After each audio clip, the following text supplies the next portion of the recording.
जय हिंद, नमस्कार। आप सभी का एक बार फिर स्वागत। आर्म्ड फोर्सेस ट्रिब्यूनल यानी एएफटी चंडीगढ़ के जज साहब जस्टिस धर्मचंद चौधरी साहब का स्थानांतरण एएफटी प्रिंसिपल बेंच के अध्यक्ष ने कोलकाता कर दिया। अब ये ट्रांसफर एएफटी चंडीगढ़ से कोलकाता क्यों किया गया, सभी को पता है कि धर्मचंद चौधरी साहब अपने फैसलों के ऊपर अडिग रहते थे और उनके द्वारा दिए गए फैसलों को यदि कोई लागू ना करे तो उनके खिलाफ वो कंटेम्प्ट की कार्रवाई करते हुए नॉन बेलेबल अरेस्ट वारंट भी जारी कर देते थे।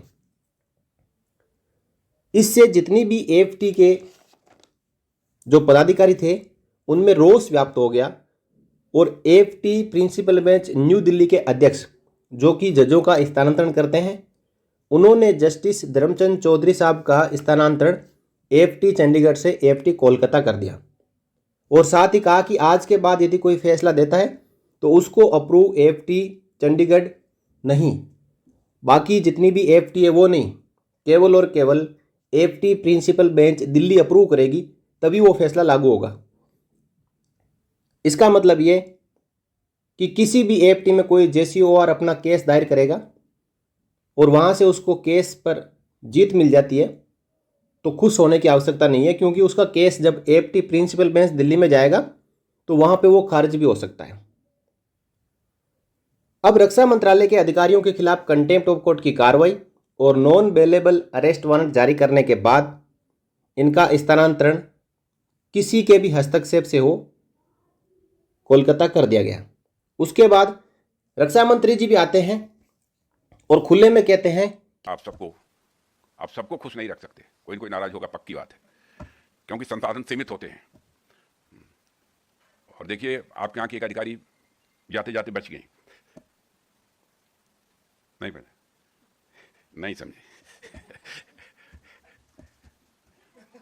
नहीं समझे अभी नहीं समझे, समझ गए? अक्लेमंदी सर, अब इतना नहीं समझेंगे तो काउंट का करेंगे।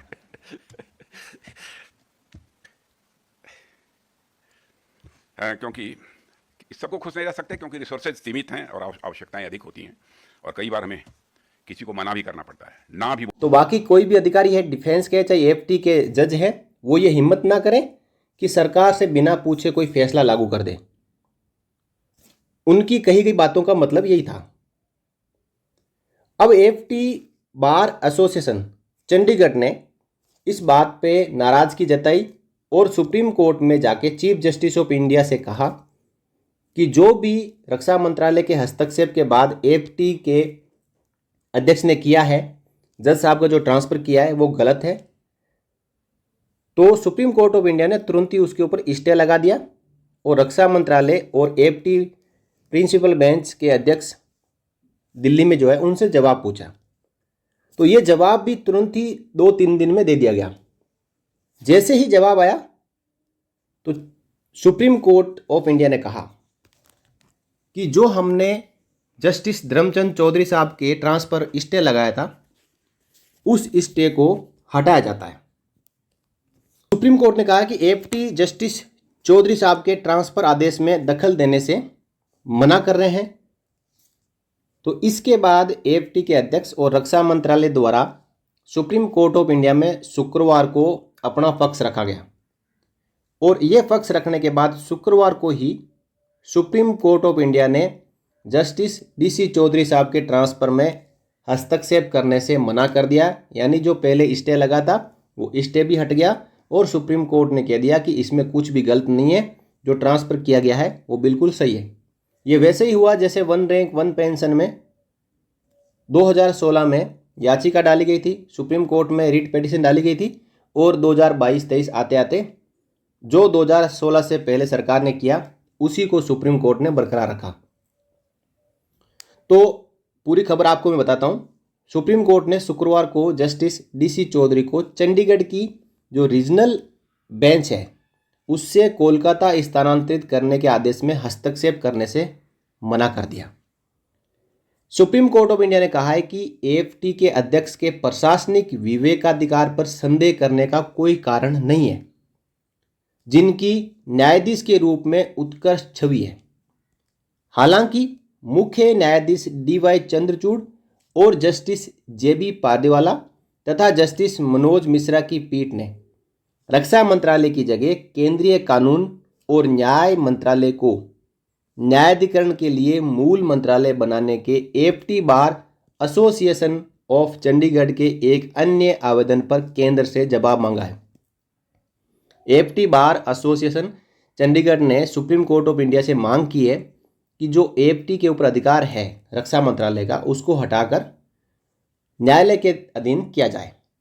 अटॉर्नी जनरल आर वेंकट रमनी ने सुनवाई के दौरान चंडीगढ़ में एफटी की रीजनल बेंच में दिव्यांगता पेंशन पर गिरोह संचालित होने का आरोप लगाया और कहा कि यदि वे इससे ज़्यादा बोलेंगे तो पूरा पिटारा खुल जाएगा। यानी जो अटॉर्नी जनरल है उन्होंने सीधा सीधा आरोप लगा दिया एफटी चंडीगढ़ के ऊपर। कहा कि जो डिसेबिलिटी पेंशन के ऊपर जो फैसले आते हैं वहाँ पे एक बहुत बड़ा रैकेट काम कर रहा है। इसका मतलब ले दे के ये फैसले जेसीओ जवानों और अधिकारियों के हित में दिलवाए जाते हैं। और कहा कि इससे ज़्यादा मैं सुप्रीम कोर्ट ऑफ इंडिया में शुक्रवार को कहा कि मैं बोलूँगा तो बहुत बड़े राज खुल जाएंगे। उन्होंने एक एग्जाम्पल दिया कि एक व्यक्ति है जिसकी 1980 में डेथ हो जाती है और उसकी पेंशन का आदेश 1984 से दिया गया। उन्होंने कहा कि हर मामले में 30 से 40 लाख रुपए बकाया का भुगतान करने का आदेश दिया जा रहा है। वेंकट रमनी ने कहा कि पंजाब में पेंशन के करीब 8000 मामले लंबित हैं और इनमें से कई को क्रियान्वयन याचिका में तब्दील कर दिया गया है।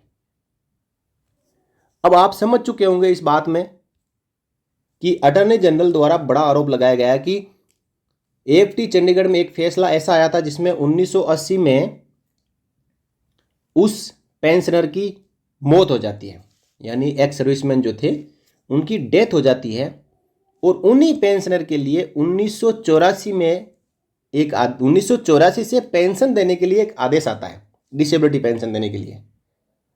तो इतना गंभीर मामला उजागर किया है अटॉर्नी जनरल ने। तो ये वहाँ पे बहस के दौरान अटॉर्नी जनरल आर वेंकट रमनी ने सुप्रीम कोर्ट ऑफ इंडिया से कहा तो इस रैकेट का जो पर्दाफाश है वो किस प्रकार होगा?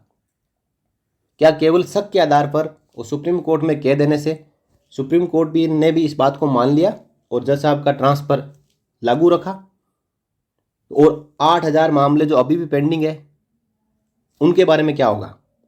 क्या इन सभी पेंशनर्स को निराशा हाथ लगेगी? क्या इनको इनका फैसला उनके हक में नहीं मिलेगा? ये बड़े सवाल हैं। और एक जो आरोप लगाया है आर वेंकट रमनी जो अटॉर्नी जनरल है, जो सुप्रीम कोर्ट में बहस के दौरान सुनवाई के दौरान जो आरोप लगाया है उसकी जांच बहुत ही ज़रूरी है। क्या इस तरीके का रैकेट सही में चल रहा है एफटी चंडीगढ़ में या फिर ये एक आरोप मात्र का है? इन्हीं शब्दों के साथ इस वीडियो में इतना ही। आपका इसके बारे में क्या कहना है आप अपनी राय रख सकते हैं। अगले वीडियो में फिर मिलेंगे। इस वीडियो को आप लाइक कर सकते हैं, शेयर कर सकते हैं। जय Hind. For more updates, subscribe to our channel and enjoy watching the videos.